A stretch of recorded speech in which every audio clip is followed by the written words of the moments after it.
Super September. Most of you are new to BKC Fireflies. Super September is something that we've been doing for the last 3 years or so. Each year in September, we have these educational sessions. This year, we thought we'll take it one notch higher. There are a few, as I said last week, there are a few holes in the Toastmaster curriculum. And we thought we will address those holes, right? Vocal variety is one of those holes. Storytelling or effective speech writing is one of those holes. Effective evaluations is one of those holes. So we'll be having sessions every Saturday, 6 to 7 p.m. over and above our regular meetings to address these board members' benefits. Today, we're going to talk about vocal power, unlocking your vocal power. Let's start. And before we start, let me lay down the rules of this meeting. There are no rules to this meeting. Please stay unmuted. Please keep your videos on if possible, because we'd like to know that we're not talking to zombies. Feel free to interrupt me as many times as possible. I'll be happy to go over something if you want me to, go over again, all over again, once again, and some more. No problems, no questions off the limit. Let's start.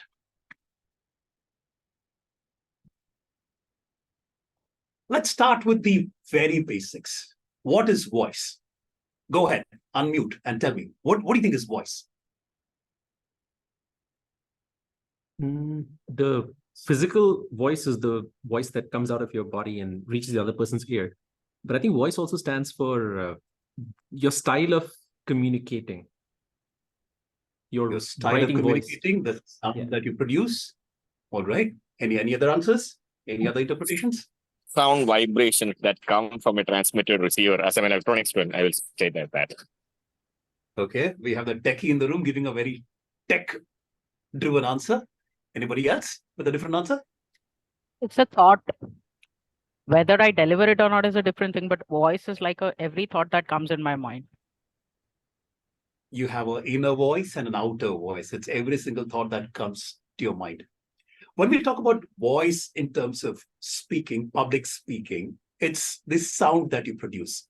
And ultimately, the sound that we produce is nothing but air that vibrates. It's just vibrating air, right? You inhale air and you exhale it.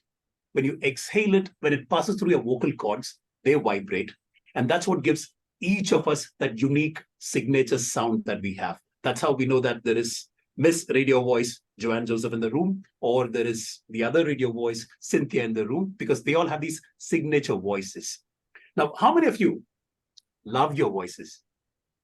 I can't see if you guys put your hands up because I'm screen sharing. Okay, I saw Srijita raised. I get a pop-up. Okay, great. You guys love your voices. How many of you think that your voices could improve? I do. I don't love my voice. Oh, you don't love Joanne here. Amazing. Okay, all right. Sai here. I don't love my voice either. Oh, yeah, man. I think Saurabh here. I think it could be better. Well, okay. In the course of this session, we will be having, we'll go through a few exercises which would improve the tone of your voice, which will improve the quality of your voice. If you do it very regularly, you can change your voice to a certain good extent if you're regular with those exercises. We'll be covering that in this session. Vocal variety is evidently quite essential in public speaking, right? We all have that. We've all had that experience when we have that telecaller who calls us, and for some weird reason, they all seem to have gone to the same vocal school. They all speak to that same monotone. Hi, sir, I'm calling from XYZ Bank, and I offer you a credit card. Or it's like, would you like to have another SIM card? Can I have some what is that? Aapke keemti samay le sakta hu, blah, blah, blah, blah, blah. And from that particular moment on, it's usually a thunk for me. The call just drops. Vocal variety is quite important from a Toastmasters curriculum as well. I believe, Jyoti, your hand is raised. Is there a question?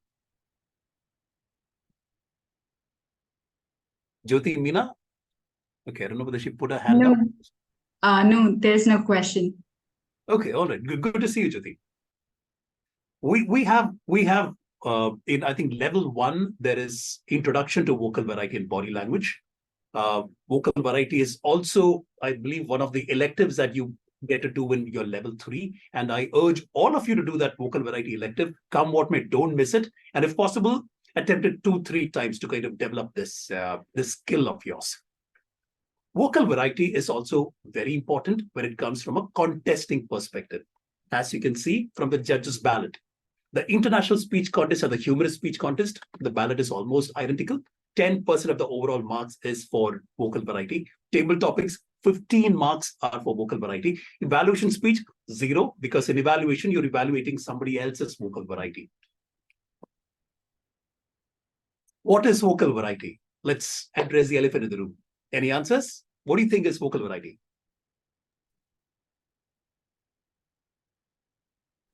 The rising and falling of your voice, variations in your voice levels. Variation Voice. in your voice levels. Yeah. Voice modulation. Changing Voice the. modulation. Yeah. Tell me a little bit more about voice modulation. What exactly is that? Fluctuating or maybe moving your voice up and down based on the way you want to express or stress on some aspect of the speech. Learning to lift and drop the words, the right yeah. words, and all that. Yeah. That's all those answers, Saurabh and Sai, the interpretation that he gave are absolutely bang on. In its most simplest form, vocal variety is a manner of conveying emotion to the audience. What you feel inside, you convey that in a more or less accurate manner to the audience. Now, those of you who attended the educational session on humorous speech, how to infuse humor, there are 3 P's to humorous speeches, isn't it? There's a premise, there is a pause, and there is a punchline. And in vocal variety, there are 5 P's. There is a pitch at which you speak. There is passion or the tone or the emotion. There is pace or the speed at which you speak. There is power or the volume, the amplitude at which you speak. And there is pause, the silence that you put in. Now, which one of these do you think is the easiest to learn or control? Pausing. Pace, pause. Okay. All right. Pitch. Pitch. Who said that? Who was that? Could that person please have? Jyoti. Okay. Wow. Okay. Right. Anybody else? Any other answers? I heard pitch. I heard pace. I heard pause. Power. Power. I thought people would say power first because the volume, I can drop my voice at command. I can speak louder and louder as the situation wants. We'll cover each and every one of these aspects of vocal variety. Let me start with power, the volume, because in my opinion, that's the easiest to do and something that we do all the time. The very first thing that you ask when you come on screen, am I audible? Am I visible? You get an answer. And based on that answer, you turn your vocal knob up or down. You calibrate it so that everyone can hear it. Very simple. The ground rule is that in a physical meeting or in an online one, a physical meeting, all the more important, is that you should be audible enough for the person at the extreme end to be able to hear you, right? If that person can hear you, job achieved. If that person's not heard you yet, cannot hear you yet, you need to speak a little louder. And if you're speaking a little more louder than required, a little extra loud than required, then it's needless effort on your side. Experienced speaker, they have this speaking trip. They call it the can you guys hear me at the back trick. All right. It's usually a can you hear me at the back, or it's a can you guys hear me at the back. It's said with a smile sometimes. It's one easy way to establish immediate connect with the audience. You smile at them, you don't smile at them, you're setting a tone for your speech after that, right? Use this, especially if you're a newbie speaker, and if you're a T-mod at a different club, you want to establish some connect, use this. Let this be the first thing that you say. The pause. Yeah, I couldn't help slipping in this wordplay there. Why was I pausing after every word? I was in a comma. And several of you asked me once about what's a pregnant pause, and now you know. Why should we pause? Why should we be pausing in conversations or speeches? Let's have some answers. To give people time to think, like if you're making a very important point, then you want people to absorb that point, and probably you're leading up with another point. So to create the suspense. Right. to create suspense. One, audience comprehension of what you said. Two, any other reason why you would be putting in a pause? It creates curiosity, and the audience wants to know what's coming next after the pause. To the attention of the audience. Which is suspense, which Cyril Suspense, mentioned. yeah. Right. There are a few reasons why you put in a pause. Let me just summarize all of them here. For enhanced audience comprehension and for audience engagement, they should understand what he's saying and they should be engaged with what we have.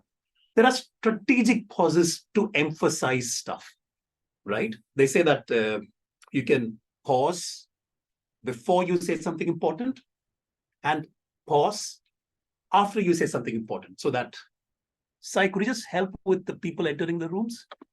Yep, I'm doing that. And it also aids in speech transitions, right? When you're moving from one aspect of a story to the other, have that little pause and you can move on from there. Now, oops. Beware the too little, too late trap. Pausing is like drawing human anatomy. All of us can draw the human body. And the more accurately we try to draw it, the more difficult it gets. And it's a test for artists, how accurately can you draw the human eye, two eyes together. Usually one eye is perfect, the other eye goes a little awry. And it's easy to pick flaws in a wrongly drawn human anatomy sketch. So if you pause a little too long, or too little, or too late, it's very evident. So beware your pauses. There are short pauses, there are long pauses, and there are pregnant pauses. Yes, Bhuvi, I see that you raised your hand.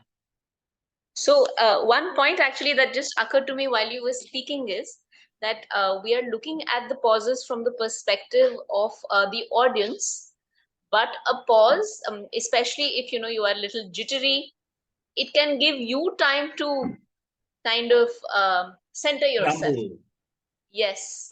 So I think That's that's right. very That's important because if you're nervous, then you need to remember to pause.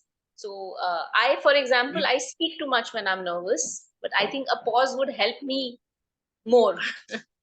So yeah. to gather and That's- collect your thoughts and compose yourself. Yes. Usually, there is this routine that we do, and we'll be covering that later in this conversation about how to prepare yourself internally before you speak. Right? Where was I? Pregnant pauses. Now, there is always this question that I have: a short pause, okay, 1 second; a long pause, 2 seconds. When I was learning, when I was new to Toastmasters, I asked my coach, DTM Avinash Singh, about pregnant pauses. When you're waiting for that punchline after a joke, how long should it be? And he told me this yardstick. He said, say 1 Mississippi. That's probably 1 second or 1.5 seconds. And I found that I was a very nervous speaker at that point of time, just like Bhuvi said. And the speed at which I say 1 Mississippi was a lot short. And I had no idea whether this was right or not. I came up with this technique. I call it the heartbeat and now trick, right? Let's take an example. Some of you have heard this example in an earlier education session. Mary had a little lamb, little lamb, little lamb. Mary had a little lamb and her gynecologist had a heart attack, right? Now let's just break that down. Mary had a little lamb, little lamb, little lamb. Mary had a little lamb, heartbeat, and now. And her gynecologist had a heart attack. That's usually I try this in my speeches. It's usually a very well, it's a good interval for you to time your pauses, your pregnant pauses, especially before a punchline. Another example of this in action. मेरे uncle को जुआ खेलना नहीं आता. Heartbeat. And now. फिर भी वो खेलता है. Heartbeat. And now. और हार भी जाता है.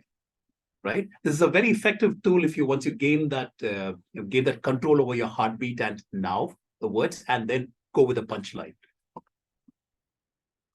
Another thing that we're going to talk about would be pace. Now, I don't need to speak anything more about this, right? The cartoons there are fairly self-explanatory. We need to slow down. They say that we as human beings, we speak 100 to 120 words per minute. Anything more, you can't really, it's not pleasing to the ear, right?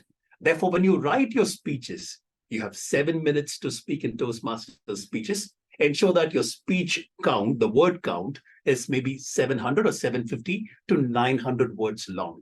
Anything more than 950 becomes difficult to put in your pauses, put in your meaningful pregnant pauses and all of that in a speech contest. Ensure that your speech count, your word count is somewhere about 950 long and not more than that. Pro tip number one, one way to check whether you're controlling your pace well is obviously to record yourself and listen to it. And if possible, practice before as many people as you can so that you get good feedback whether you're speaking too fast or not. One thing that I do is have an anchor point, have a reference point. This is all the more important when you're called to read something on stage. You're supposed to read a poetry or a line or a clause in a business agreement. I have an anchor point in my mind. It's a poem. It's from this movie or this graphic novel called V for Vendetta. It goes, remember the 5th of November. Remember the gunpowder plot. I see no reason why gunpowder treason should ever be forgot. That's the pace that I go for. I listen to this, I play this in my mind, and I read whatever is on the screen so that everyone's able to identify with that. You don't need to have that particular line. I mean, think of any movie line that you can think of. Ja Simran Ja, Ji Le Apni Zindagi, right?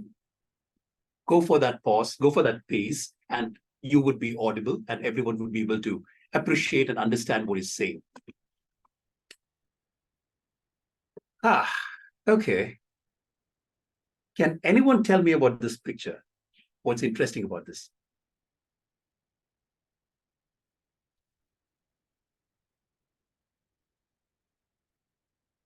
Anyone? No one? Someone?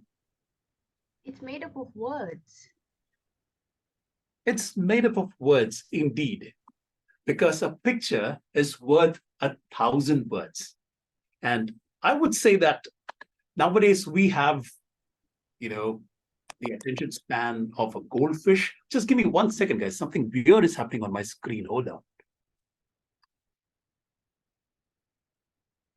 Okay, you guys can see this, right? Yeah, we can see Yep. the screen. Yep. Okay, all right. Try to paint a picture with your words. Try to explain. Ensure that your speech is evocative so that the other person, make that person think what you are trying to say. And that's one way to put in that emotion, put in that passion. If you're talking about your school days, ensure that you talk about whatever most of us outside our school, there would be some ice cream wala standing there. There would be a watchman who's very serious for the time. Try to ensure that you paint that picture in the person's mind. And one way to do that is to write better. And to write better, you have to read more often. And try to read the classics, try to read works by Arthur Conan Doyle.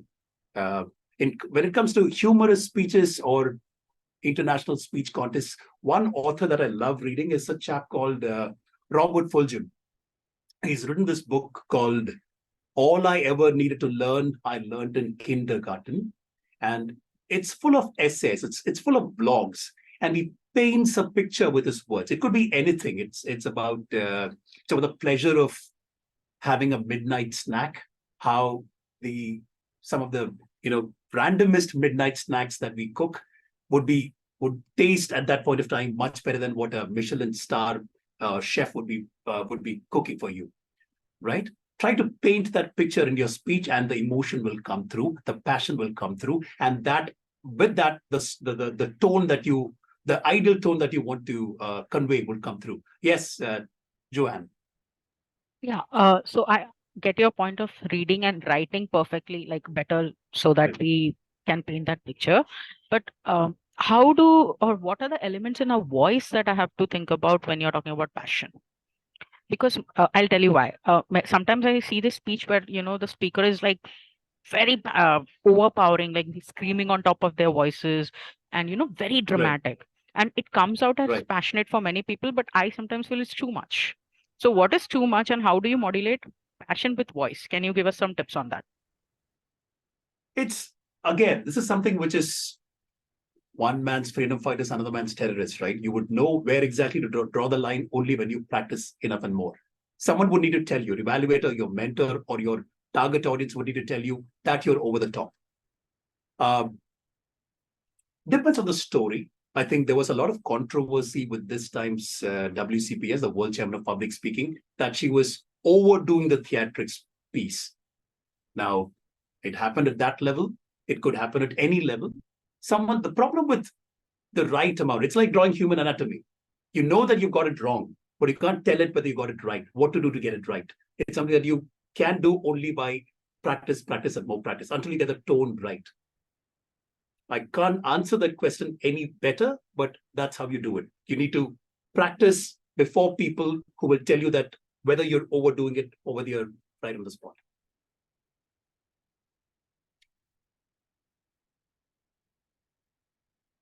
Any follow-up? Or should we? No, cool. Thank you.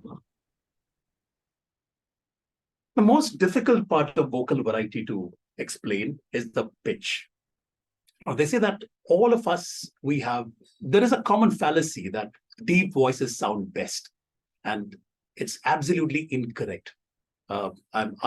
These days, I'm a voice artist, and I know for a fact that all that people want to listen to are voices that are clear.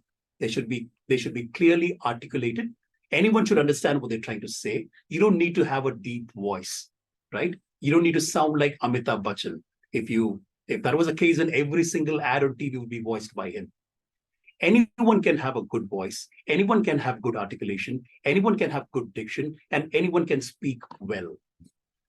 They say that all of us, we have a natural pitch. We all speak in that Sarigama Padanisa scale. We all have a natural pitch. And for most people, that pitch is somewhere about F, the key F, F4 or something. We need to identify our speech, our pitch. For someone like Sai, he normally speaks in a high pitch. He's always excited to say something, right? Someone like a Ujjwal, I don't know whether Ujjwal's in the room or not, but Ujjwal speaks in a more measured high. I'm Ujjwal. I work for a sports broadcasting agency and all of that. Joanne speaks with a lower pitch, a mid pitch rather. There are people who mix pitch. Srijita is sitting in the audience. She's a good example of someone who mixes pitches here and there. Identify your pitch. Identify the message that you want to convey. An excited message is usually conveyed in a higher pitch, and obviously a serious message is usually conveyed in a lower pitch. There is this famous video of Rajkumar Rao exploring pitches. There's just one line. He says, "Ladki bhag gayi." It's like he's saying in different scenarios, different circumstances. Whether it's from the girl's side, they say, "Ladki bhag gayi," or if it's a rival, "Ladki bhag gayi." Someone saying, "Ladki bhag gayi." Right? You can turn your pitches. Using your pitches, you can actually modulate your message much better. Few exercises to develop a stronger voice, and these are something which I try regularly. One of them is humming. Humming actually relaxes your vocal cords if you hum regularly, and this would be something like your Om chanting. You just take it, Om, and when you hum, your lips should vibrate, your teeth should vibrate, your nasal cavity, this area should vibrate, and your lips should vibrate. Can all of you just try humming and tell me if your lips aren't vibrating? Should we unmute and hum? Go ahead, try definitely. it. You don't need to, but just try. Let me know if anyone who is not able to get their lips vibrate when they hum. I can't, Cyril. I'm not able to vibrate my lips, but yes, I can produce the hum sound. Can you feel the vibration in your lower jawbone? Yeah. Try to exhale more when you hum, and this is one way to have great breath control. Try to exhale more and try to get that teeth vibrating, your lips vibrating. That's when you have great control over your vocal cords. Humming is one awesome exercise. Try to extend the amount of hum that you can. That's one way to really build that muscle in your vocal cords, your vocal muscles, so to speak. I can manage a hum for 25 seconds or something like that. You're going all the way from start. But try this. This is one way to add to your voice quality, your voice texture. Another thing is to relax your voice before you're delivering a speech. Lip trills and tongue trills. Lip trills, they don't look good. It's like the scooter thing that you used to do when you're a kid. You go like as long as you can.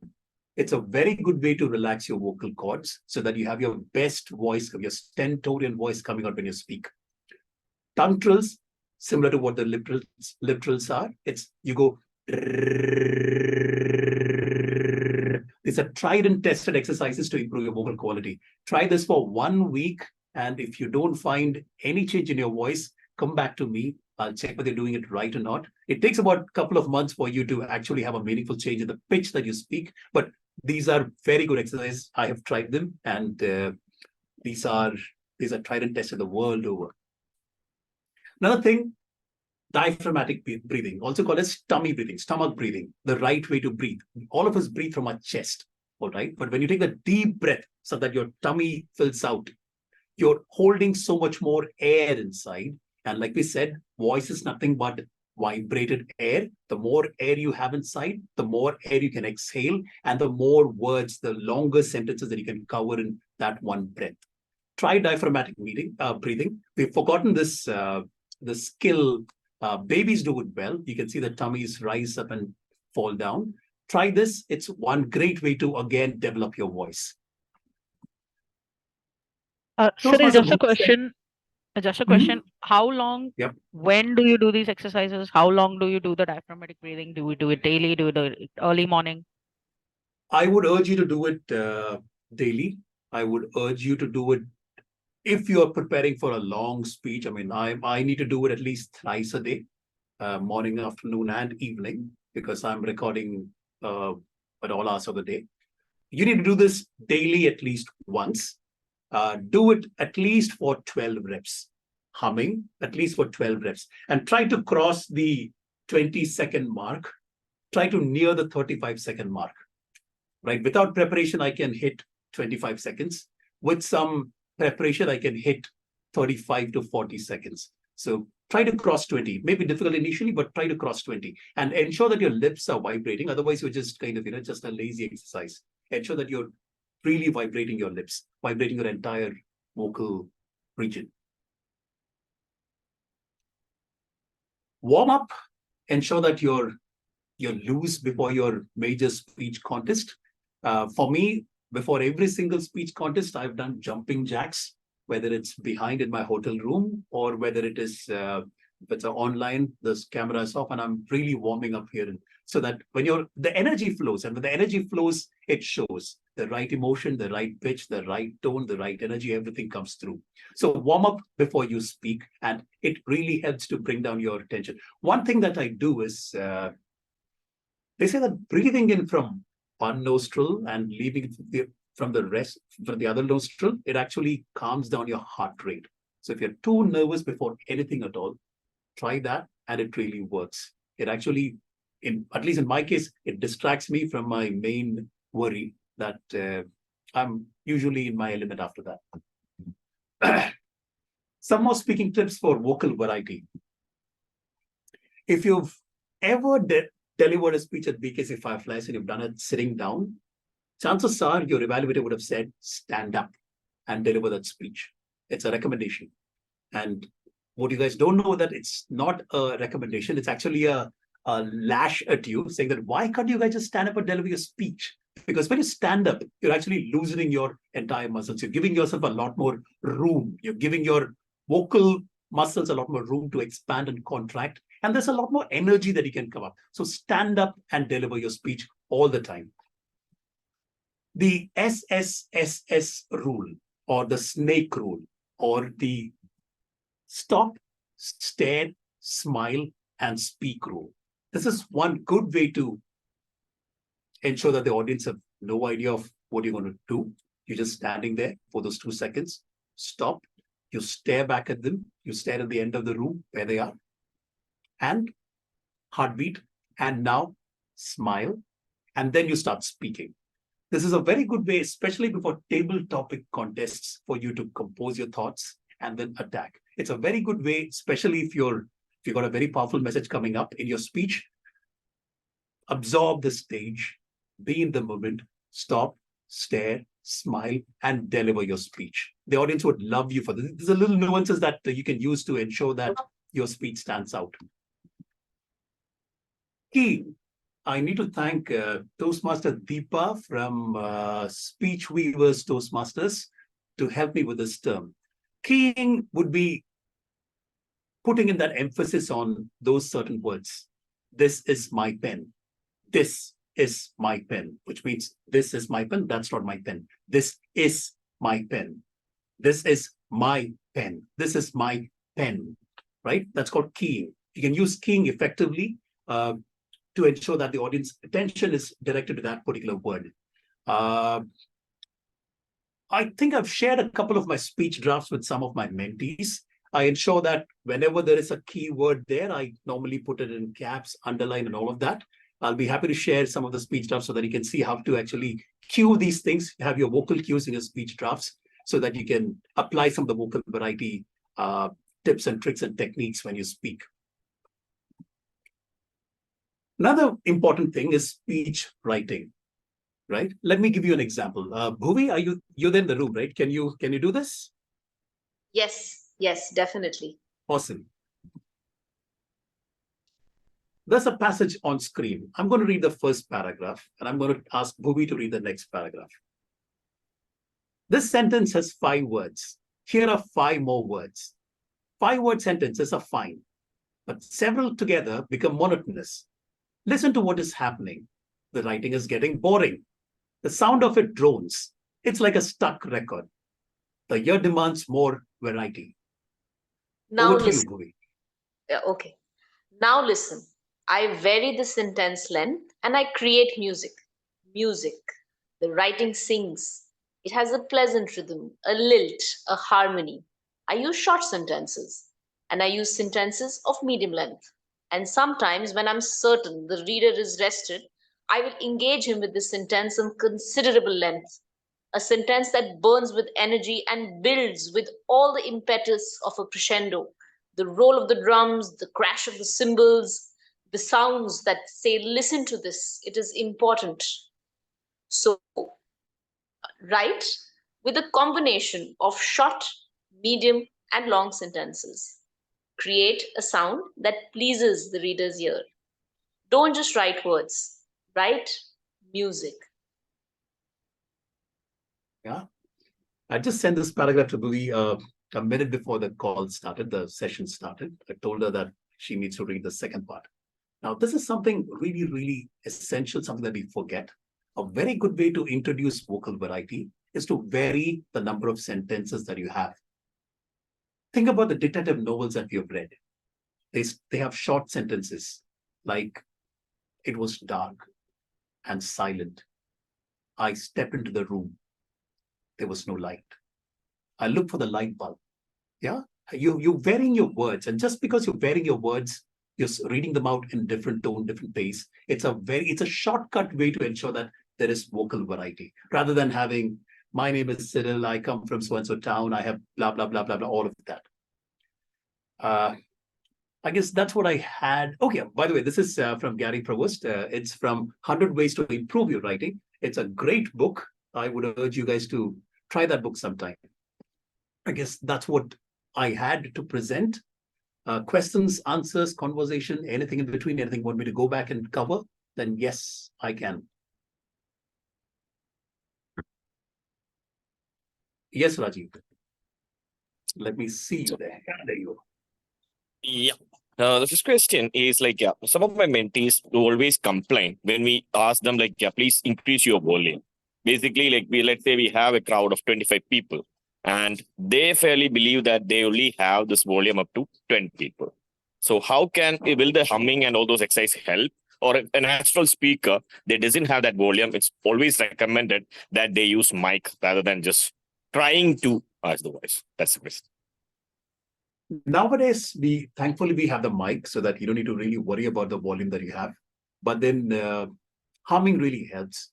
Going from there's something called the sirens. You go like that actually helps. It gives you a lot more range. I normally urge people to test check the sound. Can you hear me at the back? And then use that volume, because using your volume, you screaming more than your regular, it actually tires you out. So I would actually urge them to test check it. Call people inside. I mean, you've seen the school teachers do it all the time, right? Or profs doing it all the time. Why don't you guys come out to the front? I don't want to scream. And people come in front. Or you walk into the audience. It's a great way to build audience connect either ways. But thankfully nowadays, microphone is used. You don't need to scream from the top of your voice. Scream at the top of your voice.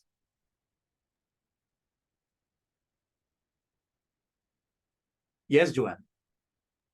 Yeah, Cyril. So my question is, some speakers, they sound very posh and refined. And when they come and speak, you feel like, wow. Now, in these 5 elements, which elements are very important, or like the most important to get to that level where you sound very posh and refined and your speech sounds very beautiful and culturally perfect? Like you got my point, right? I got your point. Yeah, thank you. Which would be the easiest. Yeah. If I come and talk to you in a low pitch, it means I'm sharing something very, very, very important. Right? Okay. Got Lower it. the volume a little bit, and I'm talking to you. And suddenly everyone's leaning in, listening, trying to listen. Oh, what did he say? Did I miss anything? Yeah, that's one good way to try it. Pitch is something that you can play around with. And pitch and power, pitch and volume. That's another one. I see Sai raising his hands. Listen to Sai. He's going to speak in the high pitch now. No, I actually wanted to know what a tongue drill looks like. Because tongue drill. I wasn't able to catch that. Tongue drill is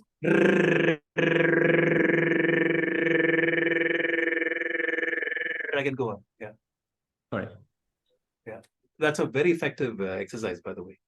And try to move your tongue here and there. And when you get some of those names, especially names from Africa, where they have, NJUMBO and all of that. Some of those names, or even names from my hometown, from Kerala, right? Some of those names are tongue twisters. My own surname is 37 alphabets long. So to pronounce those things, these tongue drills really help you. Tongue moves, your muscle moves everywhere in the teeth, so that everywhere in your teeth, so that you can pronounce them correctly. Yes, Jigyasa. Good to see you, Jigyasa. Hi, everyone. Hi, Cyril. Thanks for this. Hi. While Joanne was talking about being a posh speaker, I could think of Meryl Streep from Devil Wears Prada, how she never raises her voice, and that's how she becomes very scary. But anyway, my question for you is, how do you know, or maybe course correct while you are speaking, that you need to change something or you are on the right track? Any tips to do that? One, to judge that, and again, to change or course correct. Right. The only thing that I can think of is your audience reaction. That's the true barometer, whether you're engaging them or whether you're boring them to death. Go for your audience. I always urge people, let the speech that you're giving in the club, let that never be your first iteration of the speech. Ensure that you've delivered the speech somewhere, at least to a recording, at least to a mirror, at least to somebody else.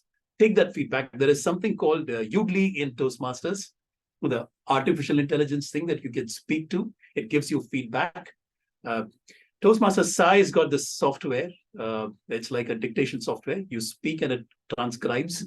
And if it misinterprets your word, that means you've mispronounced it, or you need your mumble, your articulation should be better.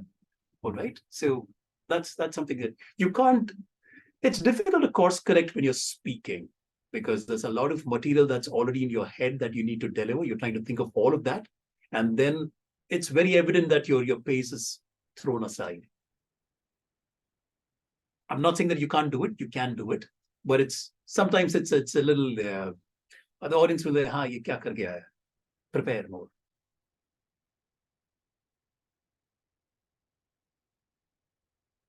Yes, Jyoti. My question is that how can we play with the pace of our voice? Like where we should use a higher pace, or faster pace, or a slower pace? Well, something that you're excited about, you normally end up speaking, quicker, faster. You're literally out of breath. You know what happened? I nearly had an accident, right? And do you know who's come? It's Shahrukh in the next building. Whenever you're saying something excited, you're usually in a higher. When you're sharing gossip, it's usually, "Pata hai kya hua?" You know what happened? Think of your speech as a story. Think of your speech as a conversation. The speeches have evolved, right?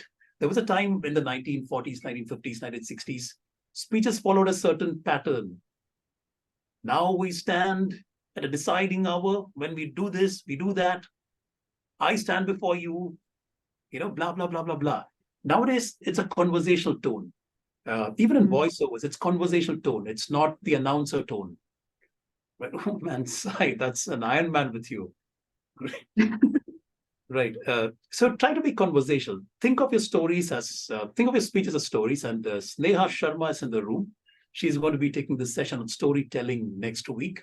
And she'll be giving a lot more tips on how to craft your speeches as stories. The emotion comes across very well when you actually you're connected to it, and you're actually narrating it as an experience that you've given and not as a speech.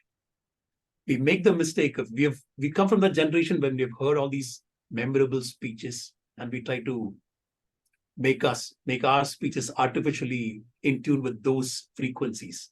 That doesn't work. So we need to keep it as natural as possible. As natural, as conversational, as natural as possible. You can't go wrong when you do it as natural, in a natural manner. It's again the example of anatomy. You draw one eye, you draw the other eye. Both eyes look similar, but there's something wrong. What is wrong? I can't tell you what is wrong. I don't know, but something's wrong. You can only correct it by repeated practice. Make both eyes look similar.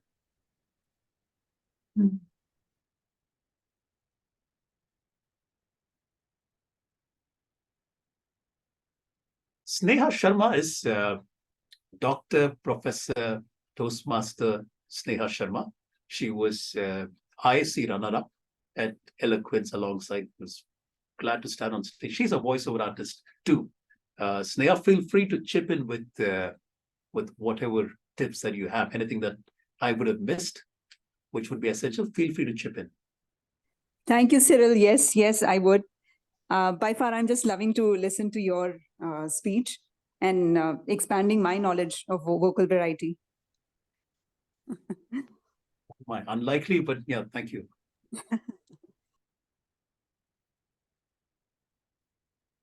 Yes, I heard you say that you prepare quite a bit. Sounds like you prepare quite a bit for your speeches. You do jumping jacks, you do vocal drills, all sorts of things. How much room is there to improve? Have you seen any improvement from all these exercises? Or it's just like, in your case, it's you're already nearly at peak capacity. I can't understand. I can't visualize the difference that will come from doing all the things you do and seeing. I get what you're saying. I stammer. I have a stammer, and it's taken me a lot. I used to stammer for S, and my name is Cyril, and you can imagine how difficult it was for me to say my own name once upon a time. So before any major speech or any major interaction, I need to control my stammer. The only way to control my stammer is, for me personally, was to ensure that I'm in the moment. And one way to get into my comfort zone was to just stay active, get the blood going around, flowing around. And yes, so that's why I do it. Do whatever. Everyone's got their own style of warming up and preparing, their rituals, so to speak. This is one of mine. whatever works for anyone. I am very insistent that all the mentees that come, I'm very insistent that you don't deliver your first iteration of speech in the club. You'll never improve, because you're supposed to put your best foot forward so that it's upskilling, right? It's not skilling, it's upskilling. Until you put that effort into it, you're not, just by attending a Toastmaster meeting, you're not going to be a good speaker. So practice your speeches. Yes. Okay. I see that the questions are appropriated by a section of the audience. Yes, Rajiv. Yep. So my follow-up question is on, you mentioned about pitch, right? How to test your pitch. So how is that possible? How can we know what is our pitch? And a second question on that is like, we say pitch and intonation are two different things. So can a person deliver in a high pitch, but also in low intonation? How is that coordinator, or how can we improve on that?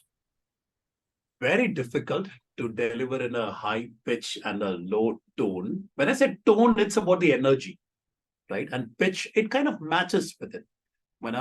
It's high energy, it's usually, you normally say you want to kind of bring in all that energy, all that urgency to your story. So they go together. You can actually try that. It's difficult. It's difficult on the voice, by the way, to actually do that. You can't sustain that. I'm just trying to think of an example of an ad or something where they have tried to do that. But let me come back to you on this. If you can think of anything that's out there in the public forum that I can recommend and send it over. It's very, very difficult to do that. It can be done. It's difficult to do that. It comes across as overly emoting. You're literally reading everything. It's like, comics, a global history, 1968 to the present. It's like, comics, a global history. You do not know which word to key in, and the emphasis is lost. So don't try that. By the way, I think it's great educational experience if you listen to one of those Apple commercials. All the phones, they're like, this is the phone, so much of memory, this camera, that camera. And Apple came up with this ad called "If You Don't Have an iPhone." It's set in a very weird conversational tone. It's like, it goes something like, do look this up on YouTube. It's like, if you don't have an iPhone, you don't have this camera, you don't have access to iTunes, you don't have this, you don't have that, you don't have this, right? So if you don't have an iPhone, you don't have an iPhone. It's not condescending, but it is condescending. It's not conversational, but it's conversational. Listen to this. If you don't have an iPhone, look it up. And there are parodies to this, but look up the original ad. It's very difficult to copy that ad. It's very difficult to get that tone without making it condescending. Okay, there you go.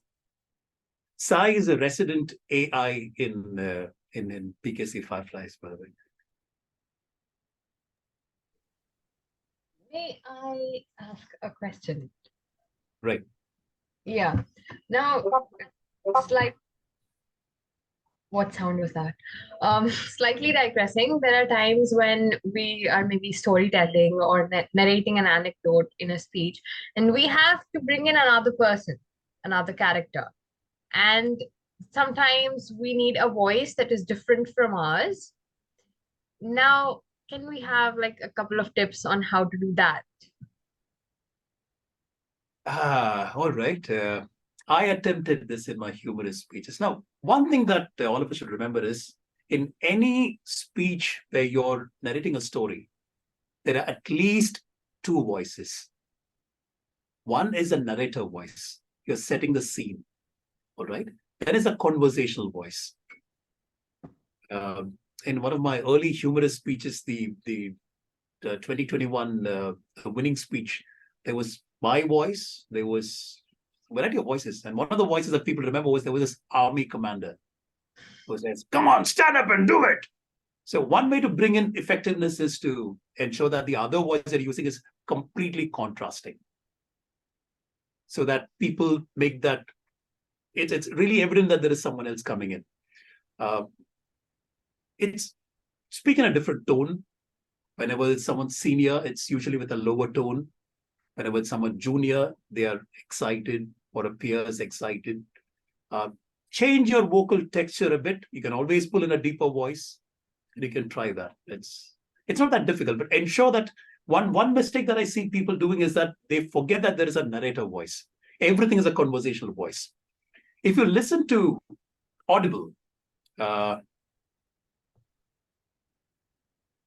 was a man standing there, he said, and he was I don't know, he was wearing a brown hat, she said. The he said, she said is in a very flat tone. Excellent, said I. Elementary, said he. Listen to this next time. The he said, she said is actually spoken in a flat tone. It's not even excellent, said I. It's not even that. You don't get that stentorian voice when you're saying, so those are the little tips and tricks. Start with your narrator voice, which is your natural voice, and then move to your voices that you create for each of your characters.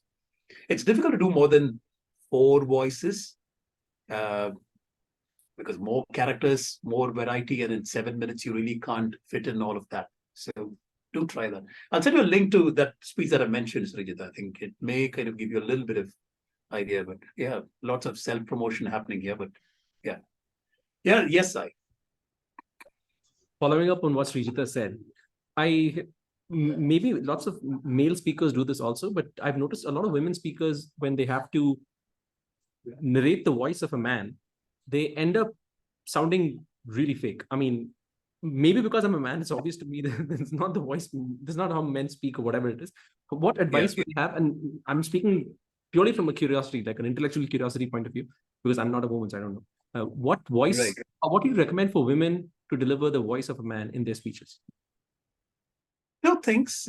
Whenever I've heard women do that, it's usually for comedic effect, right? They kind of deepen their voice. They try to sound as close to Amitabh. Suddenly it's like a very hoarse voice. Some of them, they speak in the regular tone with a little bit added throw to their voices. So I'll be speaking this way, and I'll be speaking this way as a man. A little more sternness to your voice to ensure that it's a different gender that you're connecting. People don't really change their voices that much in a serious environment. But yes, people do. I've seen them pull that other voice, and it's usually for a comedic effect. But even for ISC, there are women speakers who are talking about or telling us what their fathers would have said. Like, hey, you need to get married, or you need to stop fooling around and get serious about life, stuff like that. And they do bring in what to them probably sounds like a male voice. And it's a serious, it's not always. I agree with you that most of the time it's to bring in that, oh man, haha, that kind of an effect. Oh men with their fake voice, fake deep voices effect. But in general, this is also to talk about their parents or talk about their fathers or uncles and stuff like that. What do you do? What would you recommend in those cases? Just stick to your voice and maybe use different intonations of pacing or something? The person that I was going to call on to answer that question's already raised her hands because she did exactly that at ISC this time. She had a father talk in her own voice. So go for it, Sneha. Thank you, Cyril. Yes, I actually I had a lot of problem changing my voice for the father's scene, and because ultimately, I decided that I will compensate for that missing throw in my voice with a peculiarity of the father's character. So there was a line that is he from IT? So I brought that line every time in my father's scene. And I try to compensate it also through the body language, because I don't have that kind of throw in my voice to compensate for a male character. So I try to compensate. And I think in storytelling, this can be done, because if you have a limitation as far as the pitch and volume of your voice is concerned, you can always compensate that with other elements of storytelling. I find that having a different accent works, Sai. If you're having a male character or another character that from whom you want to derive contrast from, having a different accent for that person works.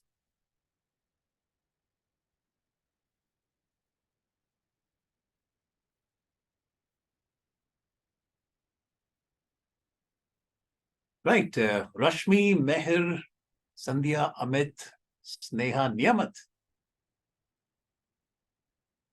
We have 3 more minutes on the clock. We can extend that clock, no problems. Anything that you guys want to ask or cover or have me go through again, feel free. I don't think I have any questions as of now, but this is really quite informative. I have never focused on vocal variety so much, but now that I've heard you talk, it's quite interesting how much you can play with your tone, you can play with your pitch. So definitely a lot for me to learn. Thank you.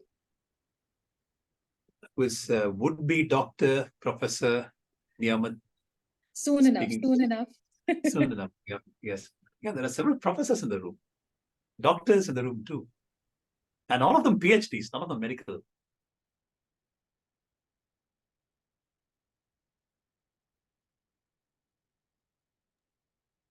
Cool, What- I guess. Yeah, go on. You said vocal variety has zero weightage when it comes to evaluations, but is there something we can do during evaluations to use our voice in any way?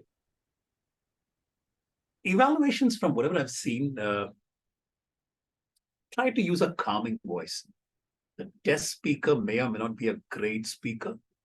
You're recommending, you're commenting, you're telling the person you've done a great job, you're encouraging that person. So try to use a gentle voice. It's difficult to have vocal variety there. You're saying, yeah, it's all that good. Hey, by the way, you've done this, da, da, da, right? You can't do that. So try to be encouraging and the person would love it. There was I think Division M had a contest and the speaker was perspiring. The test speaker was a newbie. He was visibly perspiring. Everybody kind of decided to look past that. And I think the winner, she said, it's perfectly fine. I mean, it's okay to be nervous and do jumping jacks, whatever you do to kind of, calm yourself. It's perfectly fine. She won it because that's that added level of empathy. And be gentle, be encouraging, and that's what I guess I would look for if I'm a newbie speaker and someone's evaluating me. You're in a vulnerable position, so yeah. You guys should be evaluated by Sai, everybody in the room.